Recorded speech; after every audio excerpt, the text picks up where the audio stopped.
Hola. ¿Qué tal, Johnny? Bueno, ¿desde cuándo no compartíamos un cineforo?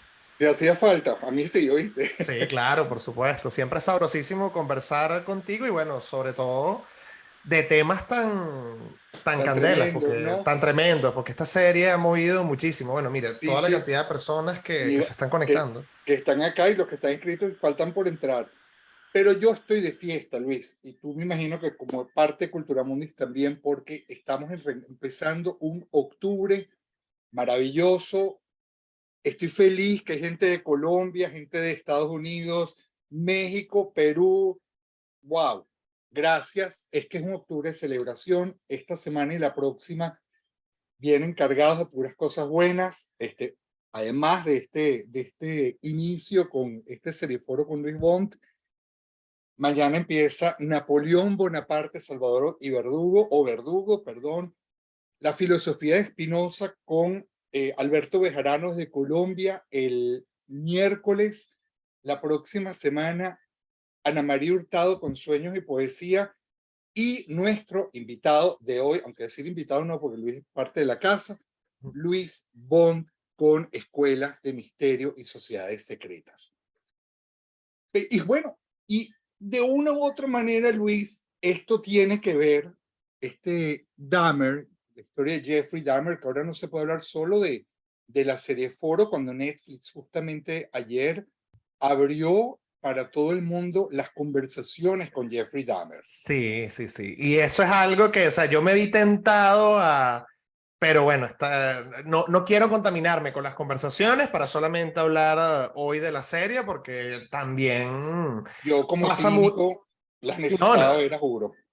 No, bueno, y también tener en cuenta que bueno, una cosa es la obra de ficción, otra cosa es la realidad, por más que digan que la serie está muy apegada, etcétera, etcétera, siempre es como ese tipo de comparaciones, por lo menos a mí no me gustan porque terminan como desvirtuando el producto. Creo que todos alguna vez hemos visto películas o series donde tú dices, qué maravilla, me encantó, y cuando ves la historia real o lees la novela, tú dices, esto no tiene nada que ver. Bueno, pero te doy un adelanto. Te doy un Ujú. adelanto porque yo hice mi tarea completa para hoy y te digo, se corresponden maravillosamente bien.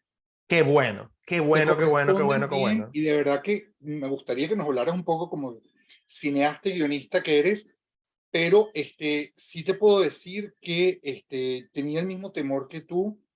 La tarea la hice, te repito, como clínico, porque teniéndote a ti acá, no me voy a poner en esas lides cinematográficas. Y estoy contento, porque de verdad que se complementan y te ayuda a ver cosas en profundidad. Tú sabes, Bueno. antes de darte la palabra, Luis, Ujú. alguien me decía que tenía miedo de ver Dahmer y que nada más pensar que se iba a sentar a verla ya le daba angustia. Entonces yo le explicaba la famosa metáfora de Alfred Hitchcock. Tú Ujú. tienes que mostrar el carro que va al precipicio, el carro, el precipicio, el carro, el precipicio, el carro, el precipicio, y ya la angustia está ahí puesta. Y lo peor de todo es que Exactamente. cuando ven Dahmer, si te pones, no hay ni una gotica de sangre, chico.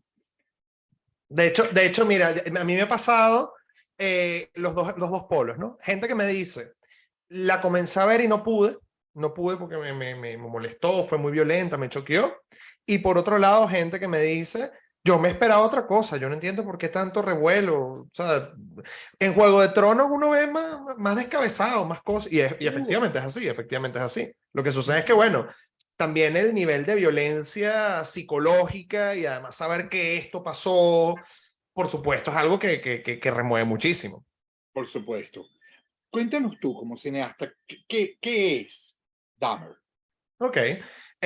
Vamos a hacer como brevemente un repaso de cómo nosotros llegamos a Dahmer. Cada vez que a mí me toca hablar de una película, de una serie, a mí siempre me gusta seguir como las migajas que nos va dejando sus realizadores. La mente detrás de Dahmer es un señor llamado Ryan Murphy. Ryan Murphy, ustedes de seguro lo recuerdan porque él es el mismo que ha estado detrás de American Horror Story, que es una serie antológica donde por cierto Evan Peters es como el actor fetiche de él, está en todas las American Horror Story y bueno, siempre hace como un papel de psicópata, siempre, siempre. Entonces, otra de las cosas que de alguna manera también alimentaba el morbo cuando aparece la serie de Jeffrey Dahmer es, bueno, vamos a ver por fin a Evan Peters encarnar a alguien que existió. Y bueno, por supuesto, el parecido es innegable. Además, también como imita la voz de él, etcétera. Ryan Murphy, pues, además de este filón que ha tenido con American Horror Story, bueno, ha hecho otras cosas, ¿no? O sea, hizo Glee, etcétera, pero también ha estado explorando esto que es el true crime, que son estas series alrededor de asesinos reales, que Netflix ahí consiguió una mina, que de eso hablaremos más adelante, y él ya ha hecho varias series alrededor de asesinos. Nosotros tuvimos, que fue la primera, la de O.J. Simpson, que fue un tiro al piso, la de Gianni Versace, que también fue un tiro al piso, y bueno, ahorita viene con Dahmer.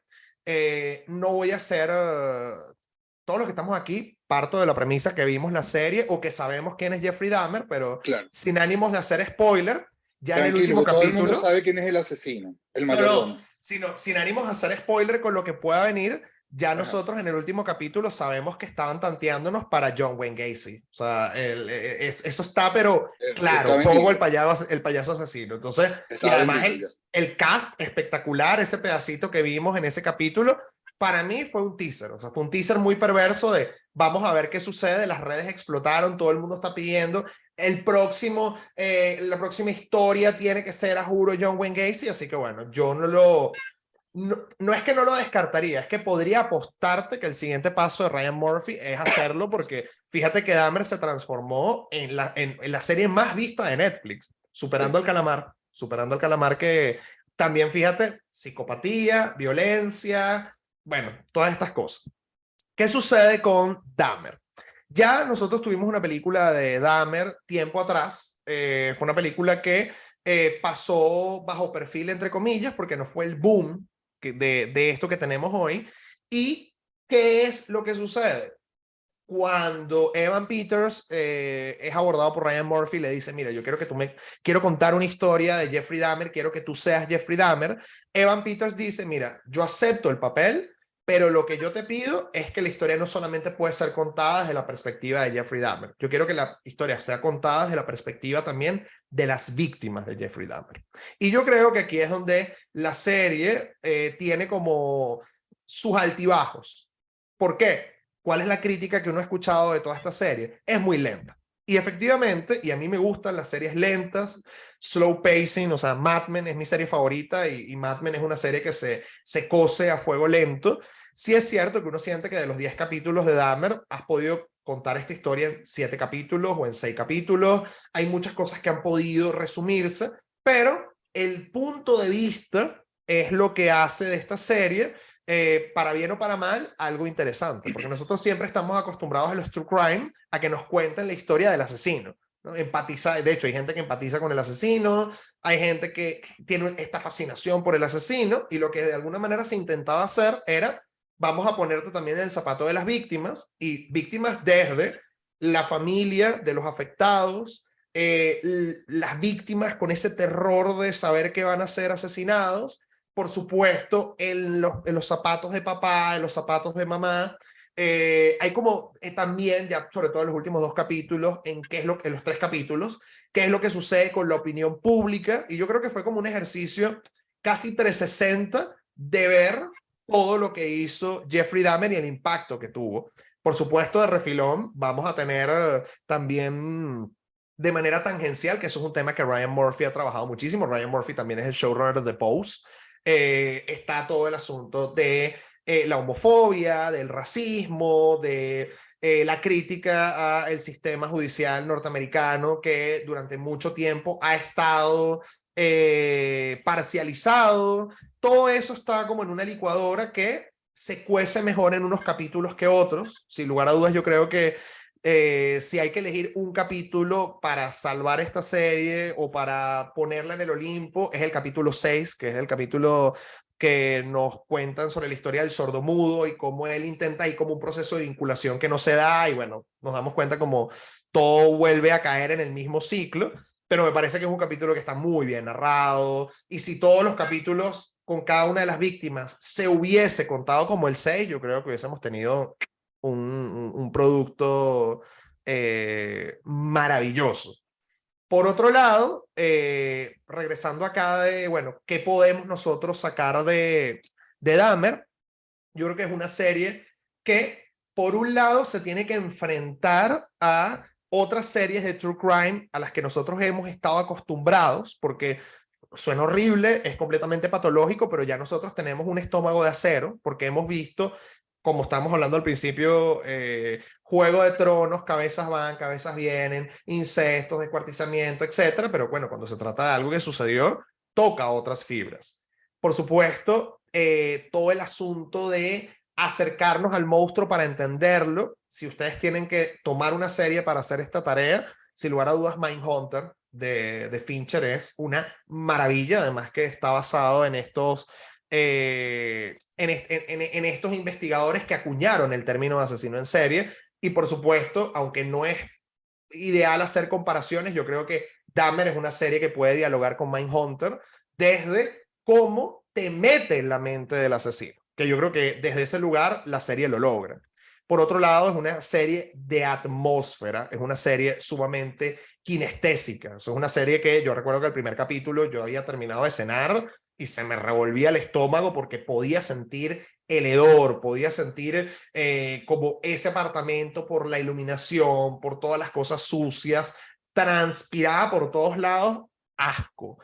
Y la decisión de Ryan Murphy de en el primer capítulo arrancar con que atrapan a Jeffrey Dahmer, eso me pareció maravilloso porque nosotros además estamos acostumbrados a esta narrativa cronológica de te lo cuento de chamo hasta que por fin lo agarran y mira, fíjate que Ryan Murphy hace como una especie de espiral que va girando alrededor de quién es Dahmer y cuáles son sus víctimas. Te contamos cuando lo atrapan, pero después volvemos a la infancia, pero después volvemos a la adultez, pero después volvemos a los papás, pero después volvemos a su primer asesinato, pero después volvemos a todo el tema también con la religión y la abuela. Entonces, es una serie que de alguna manera intenta jugar con nosotros desde una narrativa fragmentada para darnos múltiples aristas de quién es este tipo y a mí me parece que eso fue una decisión particularmente positiva, es una decisión que yo aplaudo.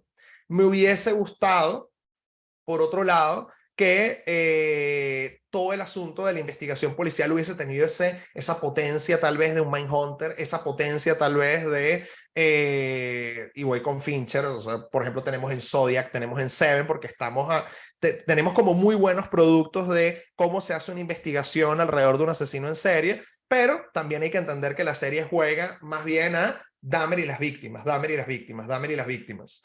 Cosa que va en detrimento de la narrativa en unos capítulos, en otros apoya. En líneas generales yo creo que el saldo de la serie es positivo. O sea, yo creo que es una serie de la que, fíjate, tenemos 140 participantes y siguen llegando, siguen llegando. La cantidad de personas que me han escrito a mí por privado, Bond, ¿cuándo vas a hablar de Dahmer? Escribiste la crítica de Dahmer. ¿Qué te pareció Dahmer? ¿Por qué estás haciendo un serieforo de esto cuando no deberíamos hablar de este tema que es horrible, que es espantoso?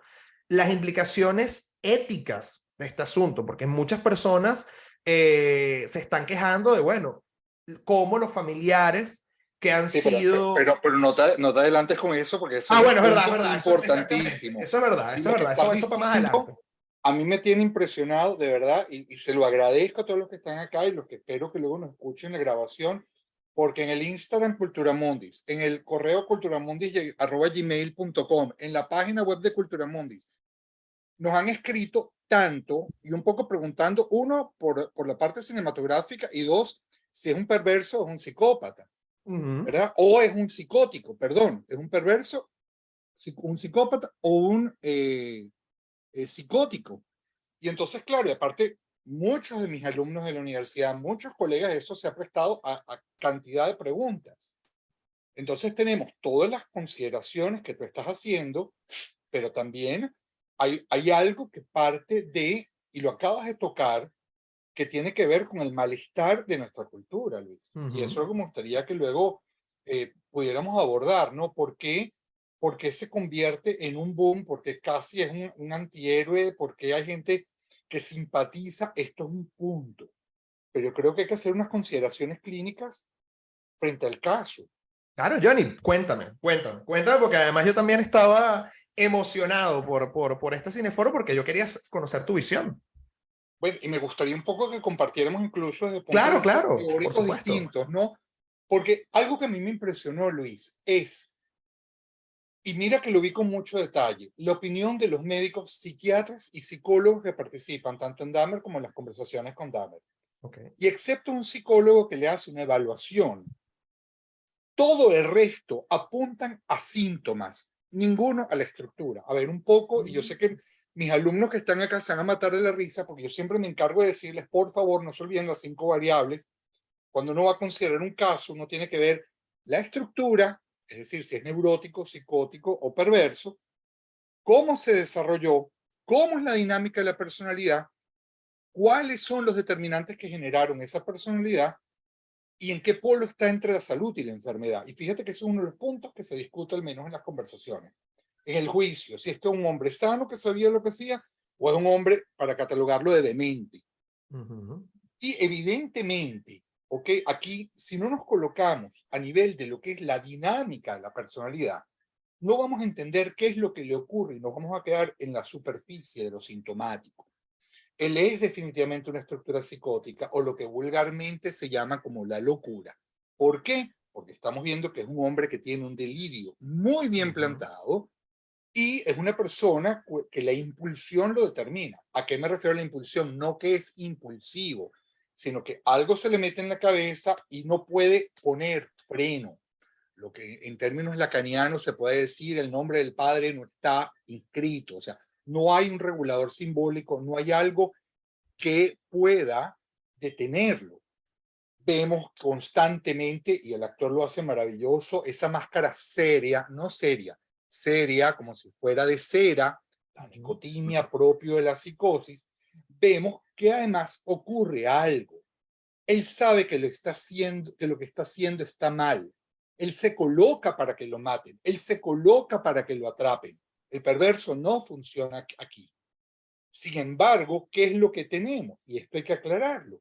Es una estructura psicótica, no perverso. El perverso niega la diferencia de los sexos. Y aquí estamos frente a una sexualidad absolutamente pregenital. Una sexualidad primitiva, totalmente primitiva. Y a los que me escuchen, yo sé que unos van a decir, esto está pasado de moda. Amigos, amigas, a mí la moda nunca me ha importado, que es la señora Melanie Klein. Me decía hace poco un amigo psicoanalista de la IPA, pero ella está superada. No, yo creo que no la has leído, le decía. Yo creo que no la has leído bien. Aquí está qué es lo que está ocurriendo y vamos a ver desde distintas ópticas. Es un niño marcado por el abandono. Y ahí está el quiebre. No hay un holding, no hay algo que lo contenga. El padre, la madre es abandonante, es una madre mortífera, es una madre que me lo trata como un desecho. Me voy con tu hermano, tú no me interesas, chao, lo deja. Y es un muchacho que en ese momento busca una teta, el alcohol. El padre, que como padre es una excelente madre, bueno, excelente entre comillas, ¿ok? Porque es el que está allí. Y este padre que le ofrece una suerte de identificación. Identificación en tanto que Jeffrey, ¿qué es lo que hace? Él hace lo que él cree que el padre goza. Disecar, abrir animales, vincularse con las vísceras. Si ustedes ven el primer crimen, ¿qué es lo que marca el primer crimen? No me abandones. E inmediatamente viene la religión como prohibición de la sexualidad. Se queda pegado en la religión, la abuela pasa años sin sexo, la religión como nombre del padre sustituto, como control de la impulsión, hasta que ocurre el momento extraordinario del maniquí. Es que el maniquí era perfecto, el maniquí es el objeto amado, es la serie, pero en tanto que, y esto yo quiero a ver, déjenme como se los digo de la manera más sencilla. Un niño abandonado, un niño roto, que evidentemente lo que está en el fondo es un niño deprimido. Y si algo nos enseña Melanie Klein, es que en este psiquismo temprano, cuando el niño no puede hacer con la depresión, no puede hacer con las pérdidas, inmediatamente salen para afuera lo que ella llama las defensas maníacas: control, triunfo, desprecio. El niño trata de controlar o el desprecio o el triunfo. Entonces, ¿qué va a ocurrir acá? Aquí ocurre algo importantísimo. El que controla el maniquí no se mueve, el maniquí no lo abandona. Pero después de la segunda muerte, él tiene que autorizar el sexo. Y ojo, no sexo de relacionarse con un otro, sino sexo en tanto satisfacción pulsional, es sexo en tanto descarga. Y para eso necesita un dios salvaje, un demonio con el que él se puede identificar. Vamos allí a El Exorcista, vamos ahí a La Guerra de las Galaxias. Pero ¿qué sexualidad? Es una sexualidad previa. Porque me dicen, es homosexual. No, no es homosexual. Él tiene una elección de objeto con lo que considera igual que él. Es una elección de objeto totalmente narcisística, como es propia de este momento. Y estamos frente a una erótica primitiva, ¿okay? Donde el temor a la pérdida de lo que él necesita es un objeto controlable, un objeto sin voluntad, y además un objeto como objeto propio de ese periodo que él pueda incorporar, que pueda comer. Y espérense, aquí se dice por el canibalismo, pero en las antiguas, y aquí Luis Bon va a poder apoyarnos más, en la mitología, ¿cuántas veces vemos, o en las historias, en la antropología, los primitivos guerreros no se tomaban la sangre para incorporar el alma y ser tan furiosos como los otros guerreros que además estaban ahí y los admiraban? Entonces aquí estar muerto no tiene valor moral para este tipo de personas. Estar muerto es una garantía de abandono. Es el objeto, no es el cuerpo. Lo que se ofrece en un altar es a un padre que autoriza lo que está haciendo. Y ante tal desborde de goce, lo que le queda es penetrar las entrañas. Entonces, beber la sangre, comer para incorporar el objeto y que no se vaya. O sea, no lo decimos al momento de hacer el amor. Quisiera comerte a besos. O que están haciendo el amor y muerden a la persona con la que están. No dice, ¿para qué pasó? ¿Por qué me mordiste? Es que me provocó morderte. Pero ustedes saben que, bueno, lo mordieron un arrebato amoroso. Y si digo, te voy a comer a besos, bueno, es una metáfora, qué bonita la poesía. Pero en una persona como él, no es la poesía, es lo concreto. Te come a besos. Quiero estar dentro de ti. Y él lo dice, es que quería penetrar sus entrañas, es que quería incorporarle. Entonces, fíjate, Luis, que aquí hay algo que es importante. Y lo mencionamos antes que me hicieras la pregunta. Frente a una personalidad que tiene estas características que tocan lo más primitivo de todos nosotros, porque para nosotros llegar a ser unos neuróticos que caminamos felices por el planeta, bueno, felices dentro de lo que puede ser neurótico, y somos felices en nuestra infelicidad, hay que pasar por ahí primero. Pero nosotros seguimos adelante. Pero el psicótico regresa para allí. Entonces te pregunto, Luis. Aquí vemos la fijación a películas. Los ojos, ¿verdad? El objeto de los ojos de el Guerra de las Galaxias. Lo que ocurre, la autorización con el Dios Salvaje, El Exorcista 3. El chamo se compra los lentes de contacto amarillos y se los coloca.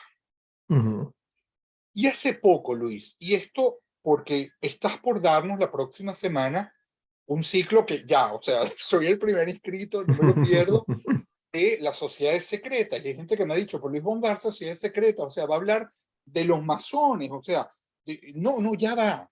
Yo sé que tú vas a hablar de allá entonces, pero también de hoy en día. Por supuesto. Hoy en día, Luis, se habla del nuevo orden mundial, Y ojo, la sociedad, quiero aclarar algo, las sociedades secretas, los masones, los rosacruces, maravilloso, pero ya va, cuando se habla del nuevo orden mundial, hoy está Skull and Bones, ¿verdad? Ujú, La sociedad secreta dentro de la Universidad de Yale, que tienen con su número mágico es el 322, que es la muerte de Aristóteles. La calavera con la que se toman la foto es el emblema, es la imagen de la sociedad, los huesos, ¿verdad? Tienen que tener huesos de fondo, un reloj marcando la hora. Entonces, Luis, yo quiero que tú me digas, uno, como comunicador social, como cineasta, como escritor que eres, ¿por qué, desde tu punto de vista, por qué la gente queda atrapado? Porque antes uno cenaba viendo CSI y decía, qué horror. Ahora uno tiene que decir, Dios mío, ¿cuándo Netflix va a poner una serie que no tenga que ver con crímenes? Este empuje al goce, como decimos los psicoanalistas, esta heroización del criminal ujú, y en ciertas sociedades secretas, la erotización de este tipo de cosas, especialmente las sectas satánicas. ujú. Wow, ¿qué puedes decirnos, Luis? Wow, ok. Voy primero con, te lo agarro en en las sectas satánicas, el satanismo, y después vamos para atrás con lo que está pasando con Netflix y con todo este boom de contenido y el personaje, ¿no? De Dahmer y de los asesinos.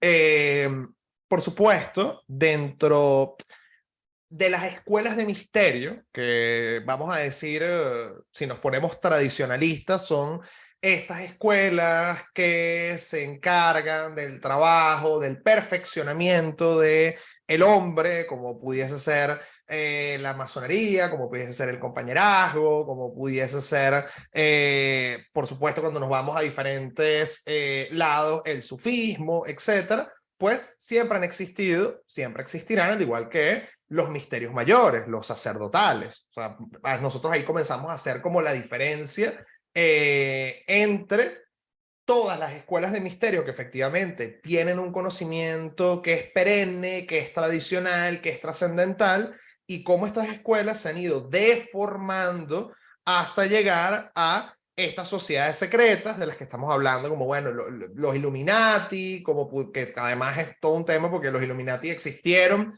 pero también se habla de que todavía siguen operando en las sombras, o los 7 pilares del demonio, que también supuestamente practican canibalismo, comen niños, etcétera, Skulls and Bones y todas estas sociedades secretas que tal vez no están relacionadas con ese conocimiento trascendente, sino con la idea de la élite, del perfeccionamiento, del yo estoy por encima de todo el mundo y eso me da una carta patente para hacer lo que me dé la gana, estoy más allá del bien y del mal. Y cuando vemos que, por ejemplo, en estas sociedades secretas, como por ejemplo Skulls and Bones, tienes a presidentes, por ejemplo, o sea, está George Bush padre, George Bush hijo, gente que ha estado de frente en el gobierno, pues por supuesto tú dices, hasta qué punto esta gente efectivamente puede hacer lo que le da la gana y salirse con la suya. No es una sociedad secreta, porque de esto no tienen que ver las sociedades secretas, pero de Luis, ¿qué alguna es una manera... sociedad? Luis, ¿qué es una sociedad secreta? Un poco para que la gente, porque tenemos muchas preguntas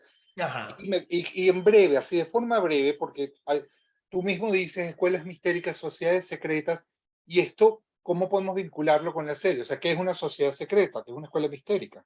Ah, ¿qué es lo que sucede con las escuelas de misterio? Cuando nosotros estamos hablando de las escuelas de misterio, estamos hablando de escuelas iniciáticas. Por ejemplo, alguien es iniciado en el sufismo, alguien es iniciado en el Tao, alguien es iniciado en la masonería, ¿ok?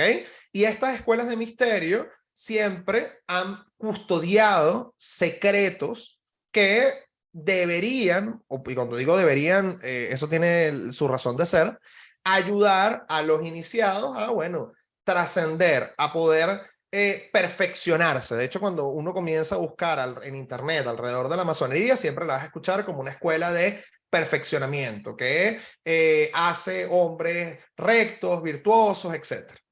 ¿Qué es lo que sucede? Estas escuelas de misterio poco a poco comienzan a desaparecer, poco a poco comienzan a pervertirse porque comienzan a entrar agentes externos y de alguna manera dejan de ser escuelas de misterio para transformarse, o vamos a decir, utilizar como un frontispicio esta idea de sociedad secreta. ¿Y qué es una sociedad secreta? Tenemos un grupo que de alguna manera todos estamos en la misma página, sea porque tenemos los mismos intereses políticos, los mismos intereses filosóficos, filantrópicos, qué sé yo. Y bueno, en esta sociedad, al igual que en la sociedad en la que vivimos, hay una estructura, hay una jerarquía, hay unas normas, hay como una, digamos, en términos empresariales, misión, valor, etcétera, etcétera. Y dentro de esa sociedad secreta ocurre esta idea de lo que se supone que es la élite. ¿Y qué es la élite? No cualquiera puede entrar, y el que entra, entra porque es especial. ¿Ok? Ok, Y todo esto lo vamos a poner entre comillas porque evidentemente cuando hablamos de la escuela de misterio, en la escuela de misterio el que era iniciado era porque estaba cualificado. Y lo pero voy a llevar para los chamanes. O sea, un chamán... ok, ok, Ajá. pero el satanismo, ¿cómo lo Eso, por clasificas eso tú? mismo, por eso mismo. ¿Qué es lo que sucede? En este proceso de deformación de las escuelas de misterio, sociedades secretas, etcétera, etcétera, pues comienzan a aparecer estas corrientes, porque bueno, el satanismo en algunos lugares es clasificado como una religión, en otros como una filosofía, y además ese satanismo va a tener como diferentes, diferentes vertientes, ¿no? ¿Por qué traigo el satanismo? Bueno, porque si se dieron cuenta, Jeffrey Dahmer estaba leyendo la Biblia satánica, tenía un altar donde estaba rindiéndole culto al diablo, que por cierto tiene una figura de Baphomet, que además es el símbolo de la iglesia satánica. ¿Qué es lo que sucede? Este señor, Anton LaVey, que es el creador de la iglesia satánica, pues hace que el satanismo se divida como en diferentes, vamos a decir, capas, estadios. Están los satanistas que son creyentes, que de verdad creen que existe un ser llamado Satanás y que es contrario a Dios. Existen los que son ateos, que por cierto son la mayoría, de hecho la gran mayoría de los satanistas son ateos y además son profundamente cientificistas y positivistas, o sea, todo como muy en el campo de lo real. ¿Y qué es lo interesante? Sean ateos o crean en Satán, que ellos ven a Satán como una figura que va en contra del establishment. Entonces el Ok, satanista... Ajá. perdona que te interrumpa. Entonces ahí es donde yo quiero retomar. Porque fíjate que en las preguntas que nos están haciendo, Luis, Uh-huh. preguntan que dónde está el delirio en Jeffrey Dahmer. Yo quería llegar a este punto. Fíjate que es muy interesante. El hecho de ver la película La Guerra de las Galaxias y decir, yo Uh-huh. soy ese, o ver El Exorcista, y entonces decir, se construye, no es que entra dentro de una secta satánica, él se construye su propia creencia del satanismo. Y Uh-huh. ahí es uno de los delirios que se establecen dentro de esto. La psicopatología, el trabajo de la psicopatología de Dahmer tiene que ser hay que verla con mucho cuidado porque no es fácil. Número uno. Número dos. Una cosa es eso. Y otra cosa es cuando él está preso, los grupos que empiezan a aparecer, que incluso hay una monja que le manda, creo que fueron Uh-huh. $5,000, Sí. gente que le pide autógrafos. Entonces, gente que dice, esto es un problema homofóbico, esto es un problema interracial. Pero lo que yo quiero que veamos y que analicemos, Luis, porque tú estás haciendo un panorama extraordinario, que bueno, aparte no quiero, hasta el lunes no quiero como que hable mucho de eso para no perderle no me hagas spotlight, esto, spoiler. Spoiler, spoiler. Ajá. Exacto, pero fíjate una cosa, tenemos un Jeffrey Dahmer que en su psicosis se arma una creencia y se vuelve fiel a esa creencia por una necesidad de amor. Uh-huh. Pero tenemos unos componentes, y si queremos decirlo, psicopáticos, que Uh-huh. usan a Dahmer, el capítulo, el penúltimo capítulo, cuando él está feliz y dice, tengo fans. Uh-huh. O sea, Uh-huh. no me abandonan, no estoy solo, alguien me quiere. Y esta gente lo está usando para, mueran los homosexuales, mueran los negros, muera Uh-huh. esto, muera lo otro. Entonces, ya va, tú eres un comunicador social, pero un hombre que te encargas de estudiar la sociedad en tanto los mensajes que se están transmitiendo.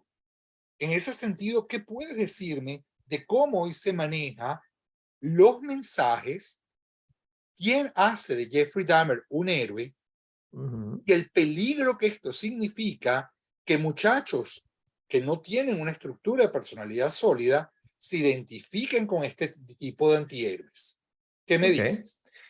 Por un lado, hay que entender que si lo queremos ver desde la mirada junguiana, Jeffrey Dahmer es un titán. ¿Y qué es lo que sucede con lo titánico? Lo titánico genera en el colectivo una suerte de fascinación y de influjo. López Pedraza en Ansiedad Cultural trabaja esto, pero a detalle, y comienza a explicarnos cómo nuestra sociedad de hoy en día es completamente titánica. Y cuando aparece un ser como Jeffrey Dahmer, que parece estar más allá del bien y del mal, que hace lo que le dé la gana y se sale con la suya, automáticamente eso nos comienza a hacer como cosquillita, lo que Hillman llamaría la zona de inferioridad psicopática, ¿no? Ese pequeño titán que tenemos en alguna parte y que se alimenta y disfruta de este tipo de contenido.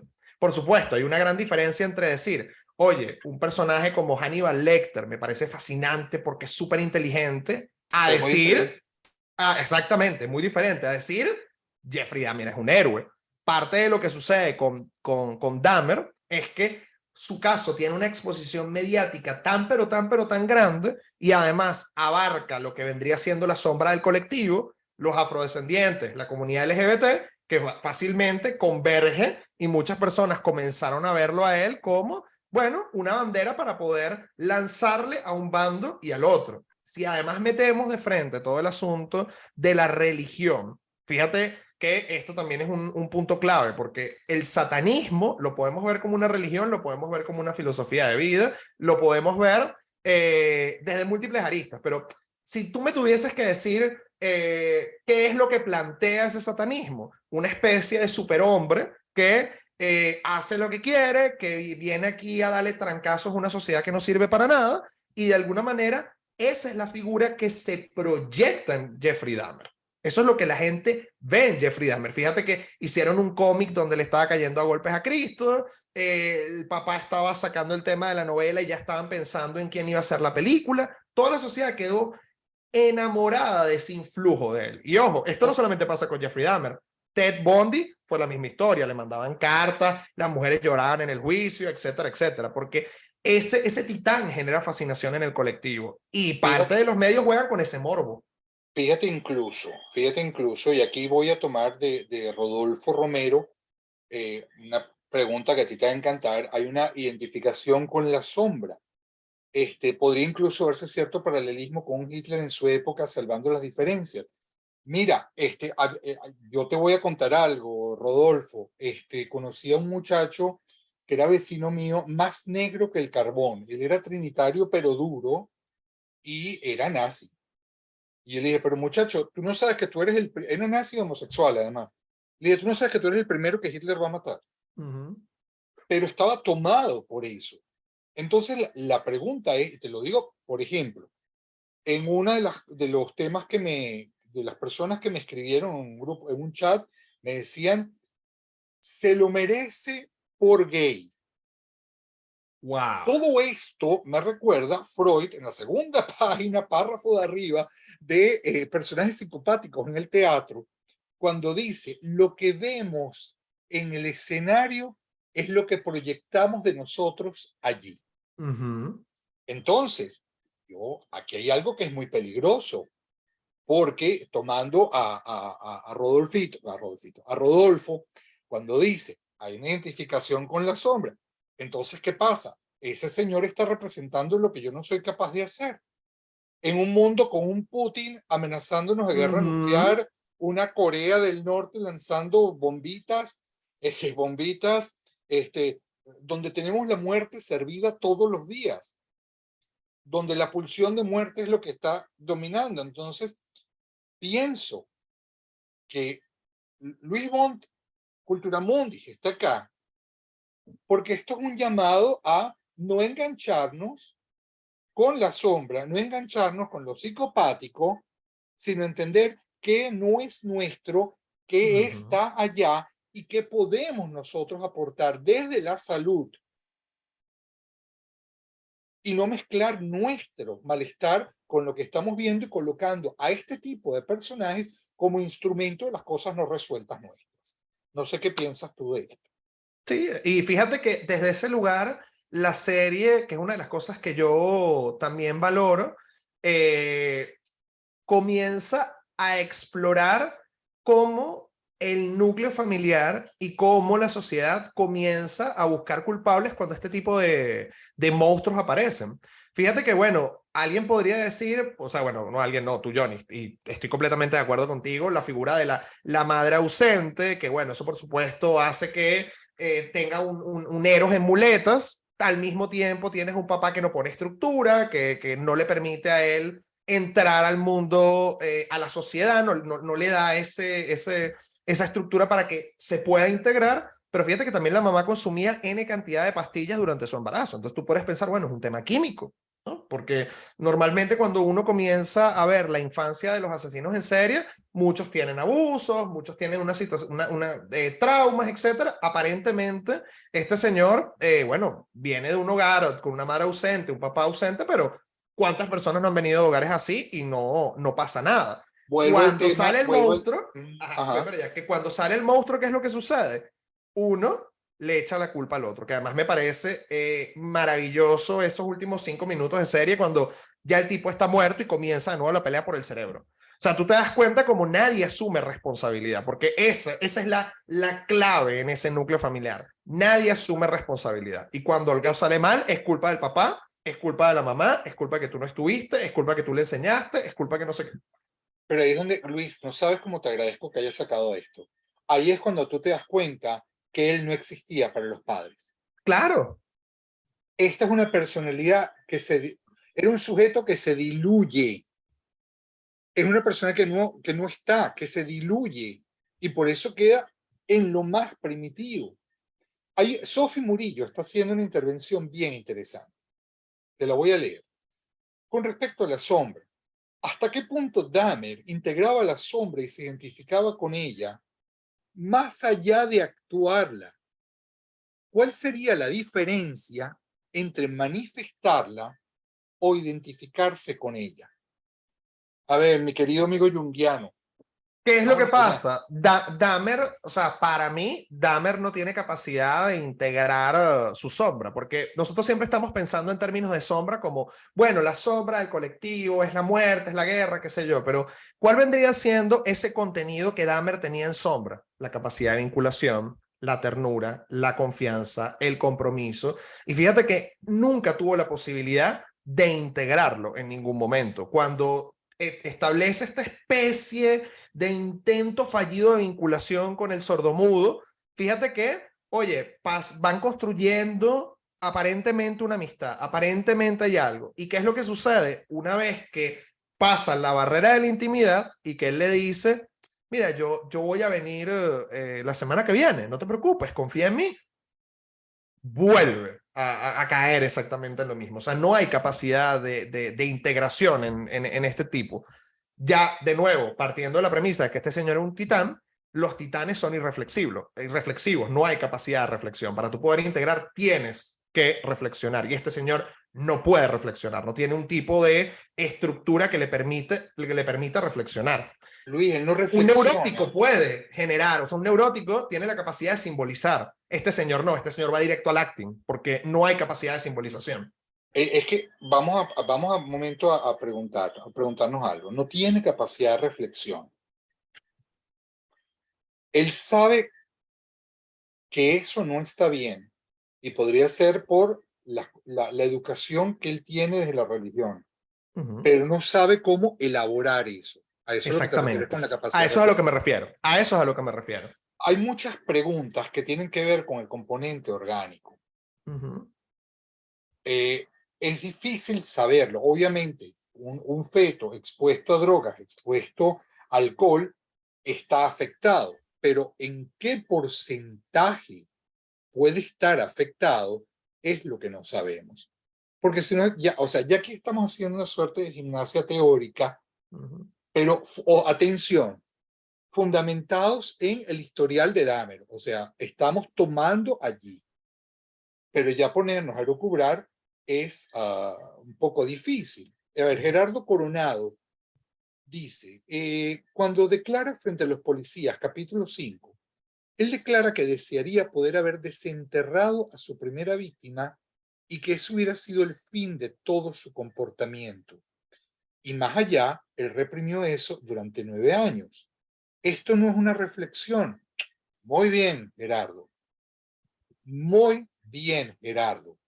Pero estás marcando algo en el inicio, si se puede hablar así, de el cuadro. Fíjate que pasan 9 años contenido por la religión, el nombre del padre, lo que de una u otra manera te organiza, o te da un holding, según los kleinianos, o te da una contención X. Pero cuando él entra en la satisfacción ya en el segundo, y él dice, esto es lo que quiero para que no quedarme solo. Episodio de que a él le botan el maniquí, le botan el objeto, él lo dice luego, él necesitaba autorizarse. Autorizarse, Gerardo, para contener, para incorporar. Sophie, los órganos lo excitan, pero no lo lleves a la excitación sexual de una persona con una genitalidad establecida. Hay una erotización, porque ese era el momento en que el padre lo acompañaba. Vamos a recoger animalitos muertos, vamos a cazar, mira cómo se hace una disección, hijo. Es lo que él creía que el padre quería de él. Entonces, obviamente, no, aquí no hay sublimación, saquen eso de acá. Obviamente, aquí lo que hay en este momento, Gerardo, es una apertura de todos los canales. Fíjate que Freud dice en 3 ensayos de teoría sexual, justamente el asco, la vergüenza y la conciencia moral son los diques contra el deseo. Aquí no hay asco, no hay conciencia moral, no hay vergüenza. Es sencillamente no lo descubran para que no me lo quiten. Mira, Johnny, quiero aquí darte 2 ladrillos más para que termines de elaborar esto, que son además escenas importantes. La primera es cuando él intenta masturbarse y no puede masturbarse con la revista, no puede masturbarse con nada. ¿Y qué es lo que a él lo excita? Cuando él recuerda que abrió el animal y tocaba el corazón. Y no podemos decir que por eso él era un bestialista, porque no era un bestialista. Tiene que ver con ese acto de entrar, por eso estoy hablando del tema de que no tiene la capacidad de simbolizar, sino que lo literaliza. O sea, quiero tu corazón, me lo como, pero no está integrando absolutamente nada. Y por otro lado, que esto es importantísimo también, Johnny, y es que él, bueno, de nuevo, no sabemos si nos está mintiendo o no, pero creo que es importante tenerlo en cuenta, él decía que él no quería matar a nadie. Él lo que quería era zombificarlos para que estuvieran con él. Una vez que el zombie se pudre, se muere, pues ¿qué más puede hacer para tenerlos? Comérselos. Luis, tocaste un punto que no habíamos abordado. ¿Qué es un zombie? Alguien sin, exactamente, alguien sin voluntad. ¿Y qué es lo que, por ejemplo, dice Kerenji cuando está hablando sobre los titanes? Los titanes tienen necesidad de sujeción. Yo mando sobre ti. Y fíjate que eso era lo que él quería. Vas a ver la película, vas a tomarte el trago, vas a hacer esto. Y cuando alguien oponía el control, medianamente resistencia, era lo que él le sacaba a los caciques. El control. Y fíjate algo que es importante. La gente, ¿cuál es su motivación para ver esto? Ya lo dijimos, el poder colocar esto en la pantalla. Esto no es conmigo, esto sucede allí, pero déjame yo proyectar ahí mi sombra, proyectar ahí mis pulsiones, proyectar ahí lo que yo no acepto de mí. En un momento donde vivimos angustiados porque lo que está ocurriendo a nivel mundial nos toca a todos. Esto no es una guerra mundial lo que pueda suceder, esto es un desastre global. ¿Okay? Independientemente de las tragedias de cada día. Ahí, de hecho, Febres Cordero tiene los miércoles un encuentro que se llama ¿Cómo defenderme de mi locura? Obviamente frente a todo esto, ¿no? Y fíjate que en este caso, al yo colocar allí, en el otro, en ese que estoy viendo, lo que a mí me ocurre, pasa como en el Joker. Estoy construyendo del asesino una víctima. Y fíjate que estamos hablando ya de por qué todo lo que sucede alrededor. La monja mandándole la cantidad de dólares, la otra, tú eres mi fan, el otro, mándame un autógrafo. Si nos vamos grafológicamente, cuando él firma, y esto lo van a ver en las conversaciones, les pido que pongan la mirada en la firma se va, la palabra, la firma se va disolviendo al final. La firma no cierra, la firma Wow. se desestructura al final. Esto es importantísimo que lo vean, especialmente todos los colegas que están en este momento acá y los futuros colegas también. Vean las conversaciones y miren cómo él firma.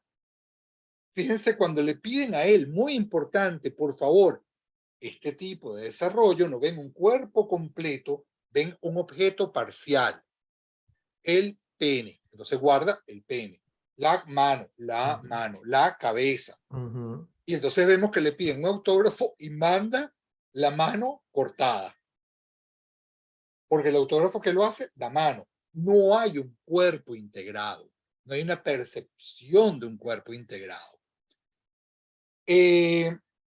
Luis, volvemos nuevamente como comunicador y vamos a ir para ir cerrando, Luis. Como comunicador, ¿qué hacen ustedes para sanear un poco a nosotros los espectadores y darnos un poco de aliento y un poco de salud? Y recomiéndenos algo que veamos que cuando se termine yo diga, fui feliz viéndolo. Bueno, aparte, sí, sí, Emperatriz, me encantó. ¿Ok? Pero, a ver, Luis, a ver si el próximo cineforo que hacemos algo que nos dé alegría. Miren, en este momento hay para mí como, les voy a dar 3 series en 3 plataformas diferentes que son como feel good, ¿no? La primera, la maravillosa señora Maisel, Marvelous Mrs. Maisel, que está en Amazon Prime, una maravilla, un humor súper fino, además que, bueno, el diseño de producción, la música, todo es maravilloso, son de esas series que todo es una maravilla, además que son de esas que puedes hacer binge watching, no porque necesitas saber qué va a pasar, sino porque te la pasas tan chévere que se te va la tarde. Mi favorita, sin lugar a dudas, por ahí ya la lanzó Gerardo, es Ted Lasso, la tienen en Apple TV. Es una maravillosa comedia que aparentemente uno la podría ver cuando tú lees la premisa o tal vez ves las fotos, tú dices, bueno, ¿qué es esto? Fútbol. Por ejemplo, yo no soy muy amigo de los deportes, pero no es una serie sobre los deportes, es una serie que habla sobre ver el lado bonito de las cosas, sobre cómo a veces el que está más contento es el que está más dañado, pero no por eso tiene que dañar a los demás. Bueno, toca además unos temas durísimos, o sea, la depresión, el suicidio, la resistencia a entrar a un proceso terapéutico, el divorcio, todo, pero bello. Son de esas series donde te ríes mucho, en el momento como se te hago el guarapo, pero pa'lante. Y sin lugar a dudas, una que también es un dramedy, como Ted Lasso, y que es una joyita que está en Netflix, ya terminó, y además la pueden ver en un fin de semana maravillosa, es Afterlife. La dirige, la escribe, la protagoniza Ricky Gervais, que bueno, tiene un humor súper negro, este señor que pierde a su esposa por el cáncer, y bueno, está durante toda esta serie enfrentándose a ese duelo, te confronta, te ríes, es maravillosa. Son como 3 series como para cambiar un poco el tono. Sí les voy a decir como crítico de cine, como profesor, que esto pica y se extiende, señores. O sea, van a sacar a Pogo, van a sacar, porque una vez que el sistema, y cuando hablo del sistema, no lo digo en plan conspiranoico, sino el algoritmo, la estructura de producción, descubre que a alguien le gusta, o sea, que a todo el mundo le gusta este tipo de contenido, comienzan a sacarlo como churro. Entonces, vamos a tener churros, tenemos ya rato churros de True Crime. De hecho, cuando ustedes comienzan a ver todo lo que se está hablando en Netflix son True Crime. O sea, tuvimos a la Casa Hammer hace poco, que también fue un palazo. Casi que todos los asesinos en serie famosos les están sacando sus cintas o su película o su serie. Y esto va a seguir hasta que se acabe el chorrito, las necesidades del colectivo vayan a otro lugar. Yo creo que de la conversación que vamos a tener tal vez en un par de años va a ser guerra nuclear, apocalipsis, o sea, vamos a Cancelado volver y transmutado, como se dice No, pero en lo que te iba a milicia. decir, las películas y Cancelado y las transmutado, series. mi rey, ¿eh? Las películas y las series, pues ustedes saben que esto es así, rapidito, cosas que yo cuento en clase. Saben que el cine, eso lo decía Jean-Claude Carré, básicamente es una metáfora de lo que está ocurriendo en un colectivo. Y cuando tú comienzas a ver, oye, todo el auge que hay de películas de determinado tipo, tiene que ver con los miedos del colectivo. Y como los miedos ahorita del colectivo tienen que ver con la guerra, la amenaza nuclear, etcétera, no se extrañen que el contenido que comenzamos a consumir en unos años estén relacionados con eso que está ahí. Porque uno le va siguiendo la pista, uno va Sí. tomando este hilo. ¿Se acuerdan cuando arrancó el COVID? ¿Cuántas películas de zombies, series de zombies nos sacaron? Y además también de pandemias y de cosas, etcétera. Es lo mismo.